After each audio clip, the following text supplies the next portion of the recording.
మూగజీవాలతో మనకు విడదీయలేని బంధం ఉంటుంది. మనుషులతో సమానంగా వాటిని చూసుకుంటాం. ఇక కొద్ది మంది అంతకంటే ఎక్కువగా వాటిని ముద్దు చేస్తారు, ప్రేమిస్తారు, లాలిస్తారు. అలా ప్రేమగా చూసుకునే పెంపుడు కుక్కలకు ఏదైనా జరిగితే తట్టుకోలేం, కన్నీరు పెట్టుకుంటాం.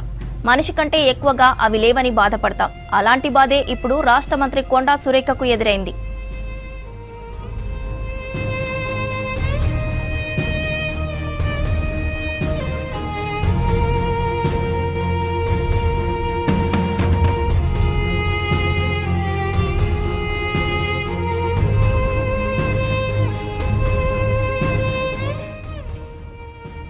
అళ్లారు ముద్దుగా పెంచిన కుక్క చనిపోవడంతో కన్నీరు పెట్టుకున్నారు మంత్రి కొండా సురేఖ. గుండెపోటుతో తమ పెంపుడు కుక్క హ్యాపీ చనిపోయింది. దీంతో మంత్రి కొండా సురేఖ తట్టుకోలేకపోయారు. హ్యాపీతో ఉన్న అనుబంధాన్ని గుర్తు చేసుకుని ఇలా బాధపడ్డారు.